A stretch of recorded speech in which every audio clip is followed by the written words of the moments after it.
सत्य घटना कबीर परमेश्वर द्वारा काशी बनारस के प्रसिद्ध व्यापारी श्री दामोदर सेठ और उनकी पत्नी धर्मवती के साथ की गई दिव्य लीला पर आधारित है। काशी नगरी में जन्मे दामोदर सेठ एक समृद्ध और प्रतिष्ठित व्यापारी थे। उनके पास एक विशाल जहाजी पोत था जिससे वे विदेशों में व्यापार करते थे। उनकी पत्नी धर्मवती धार्मिक स्वभाव की महिला थीं, जो परमात्मा में गहरी आस्था रखती थी। धर्मवती, ओ धर्मवती, सुन रही हो?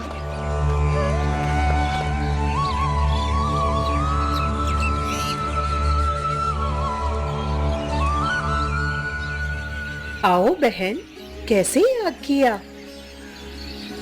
बहन, हमारे घर पर गुरुजी सत्संग करने आए हैं। तुम भी चलो, सत्संग सुनकर अपना कल्याण करा लो। सत्संग सत्संग तो मुझे भी सुनना चाहिए। ठीक है बहन, चलो।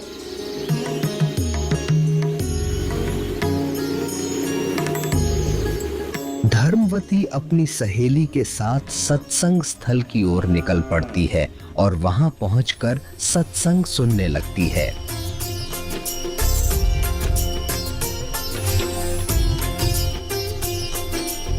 सत्संग में कबीर परमात्मा बताते हैं कि माया आदि निरंजन भाई, अपने जाए अप खाई। ब्रह्मा विष्णु महेश्वर चेला, ओम सोहम का है खेला। सोन शिखर में धर्म अन्यायी, जिन शक्ति डायन में लुटाई। 1.25 लाख गिरा से नित उठ दूती, माया आदि तपत की कुत्ती। 1.25 लाख घड़िए नत भंडे, हंसा उत्पत्ति परले डंडे। ये तीनों चेला पटपारी, सर्जे पुरुषा सर्जी नारी। खोखापुर में जीव बुलाए, 100 नरक वैकुंठ बनाए। यो अरहट का कुआ लोई, या गणबंध्या है सब कोई। कीड़े कुंजर और अवतारा, हर हट डोरी बंधु कोई और। अरब अलील इंदर हुए भाई, हर हट डोरी बंधे सब आही। शेष महेश और गणेश ताही, हर हट डोर बंधे सब आही। शुक्रादिक ब्रह्मादिक देवा, हर हट डोर बंधे सब खेवा। ये कोटिक करता फिरता देखा, हर हट डोरी कहो सुन लेखा। ये चतुर्बुद्धि भगवान कहावे, हर हट डोरी बंधे सब आवे। यो है खोखापुर का कुआ, याम पड़ा सो निश्चय मुआ। सुनियो सुरत सुहंगम डोरी, चलिए हंसा पुरुष किशोरी।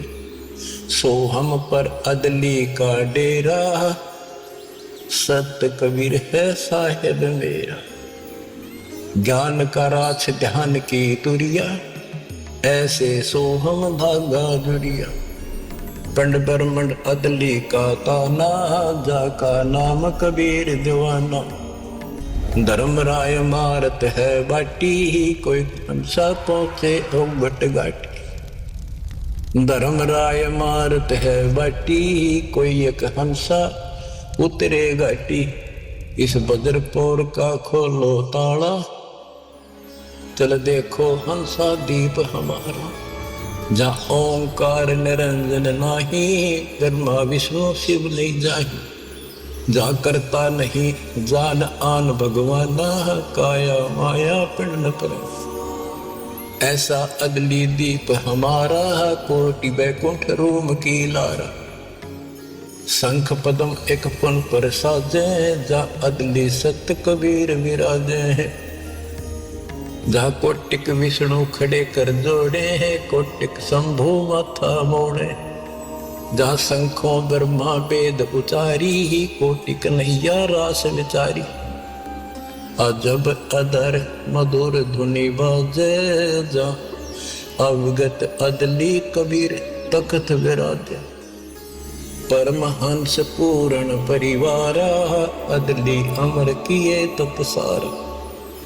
गगन मंडल में हमरी शैली ही, मकर तार की चीनी गई। परलय शंख सुहंगम सुवा, केते करता हो हुआ। हम हैं अमर अचल अनुरागी, शब्द मैल में तारी लागी। दास गरीब हुक्म का हेला, हम अवगत सत कबीर का चेला।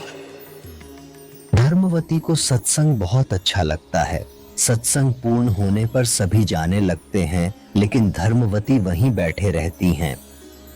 तभी कबीर साहब जी ये देखकर पूछते हैं कि बेटी, क्या तुम नाम दीक्षा लोगी? महात्मा जी, मेरी आत्मा तो बार बार कह रही है कि मुझे दीक्षा ले लेनी चाहिए, पर मन में कुछ शंका है। बेटी, निसंकोच बताओ, क्या शंका है? गुरुजी कहते हैं कि जोड़े से नाम दीक्षा लेनी चाहिए। मेरे पति विदेश गए हैं, मैं उनके आने पर दीक्षा लूंगी, पर मुझे डर है कि अगर तब तक मेरी मृत्यु हो गई तो। बेटी, यह भ्रम है। जन्म और मृत्यु दोनों व्यक्तिगत हैं। आत्म कल्याण का रास्ता किसी की प्रतीक्षा नहीं करता। न कोई साथ जन्मा था, न मरेगा। अपना अपना कर्म है, पल का भरोसा नहीं है, कब क्या हो जाए। इस तरह कबीर परमेश्वर द्वारा धर्मवती को काफी समय समझाने के पश्चात वह थोड़ी देर सोचकर दृढ़ता से जवाब देती हैं। ठीक है महात्मा जी, आप मुझे नाम दीक्षा दे दीजिए। धर्मवती नाम दीक्षा लेकर अपने गुरुदेव के अनुसार बताई हुई भक्ति साधना करने लगती है।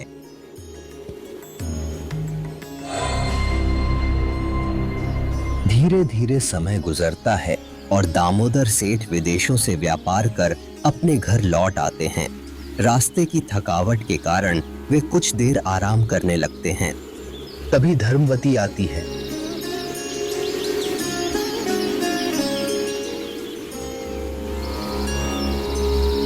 स्वामी, खाना बन गया है, खा लीजिए। हाँ हाँ धर्मवती, बहुत भूख लगी है, खाना लगाओ।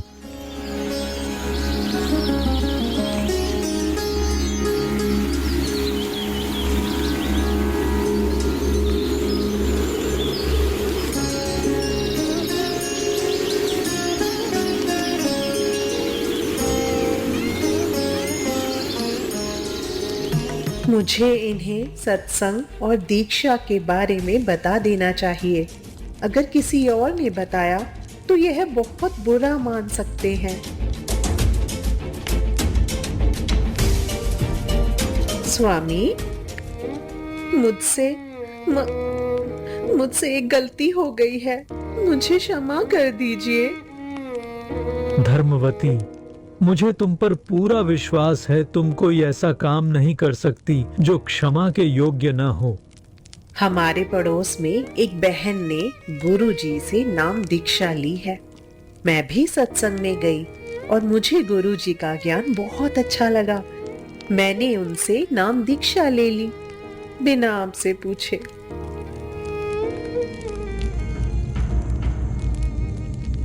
धर्मवती, तुमने बहुत अच्छा किया। भगवान की भक्ति सबसे बड़ा काम है। मैं तुमसे नाराज कैसे हो सकता हूँ। मुझे आज इन्हें सत्संग में ले जाना चाहिए। अगर इन्होंने एक बार सत्संग सुन लिया और देख लिया तो इन्हें विश्वास हो जाएगा। स्वामी, आज गुरुजी का सत्संग है, कृपया मेरे साथ चलिए। धर्मवती, मैं बहुत थका हुआ हूँ, तुम जाओ। स्वामी, रात का समय है, मैं अकेले कैसे जाऊं? मेरे साथ की सारी सहेलियां चली गई हैं। आप पीछे बैठ जाइए, अगर नींद आए तो सो जाना। गुरुजी कुछ नहीं कहेंगे। ठीक है। दामोदर धर्मवती की बात मानकर सत्संग स्थल की ओर बढ़ते हैं और पीछे जाकर शांत भाव से बैठ जाते हैं।